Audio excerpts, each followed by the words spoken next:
Welcome back to the channel. Today, we are diving into something that's been sitting in the background of the financial world for a minute, but it's finally having its main character moment. We're talking about how to invest in silver. Now, I know what you're thinking. Is silver just the cheap version of gold? Absolutely not. While everyone is obsessing over digital assets and volatile stocks, silver is standing there as this timeless, tangible asset that's been money for literally thousands of years. But here's the kicker. It's not just a shiny bar in a vault. It's actually a dual threat. It's a precious metal for wealth preservation and a massive industrial commodity. We're talking 5G, solar panels, and EVs. Silver is in all of it. So if you've been wondering how to invest in gold and silver, or you're just looking to diversify, you're in the right place. Let's break it down. All right, let's start at square one. If you're looking at how to invest in silver for beginners, the first thing you need to wrap your head around is the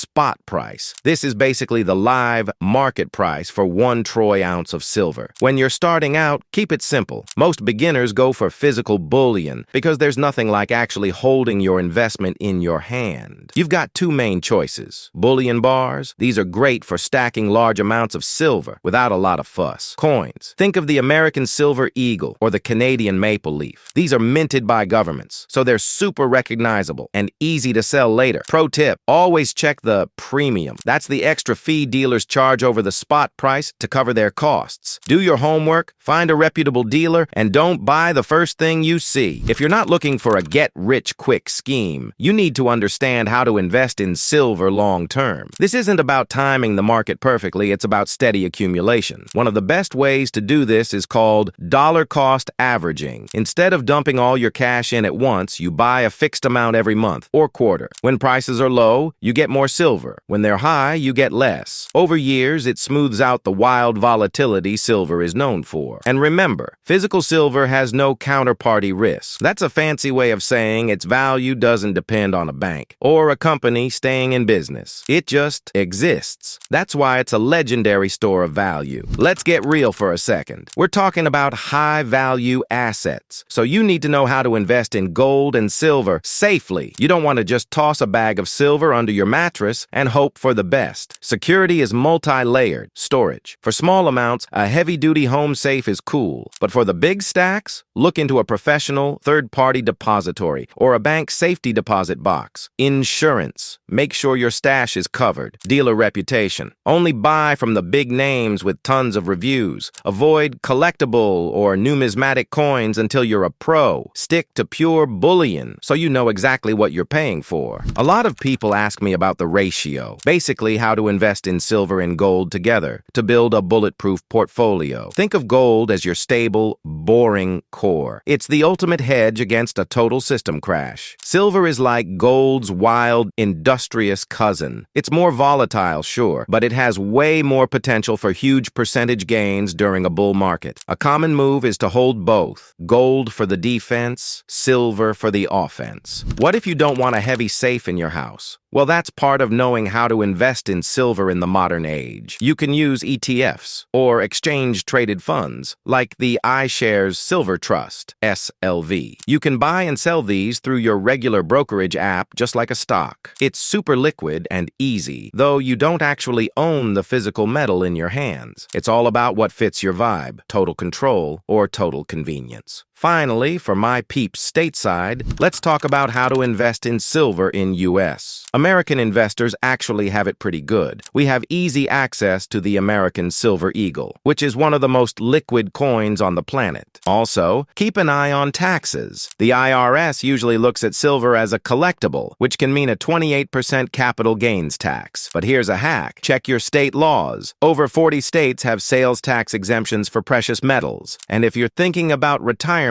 you can even set up a gold IRA to hold physical metal with tax-deferred growth. All right, guys, that is the lowdown on silver. It's tangible, it's industrial, and it's a classic for a reason. Whether you're grabbing your first coin or building a massive vault, the most important thing is just to start. If you found this helpful, do me a huge favor. Smash that like button like it's a silver bar, and hit subscribe to join the community. We're out here building real wealth and staying ahead of the curve. Drop a comment below. I read all of them.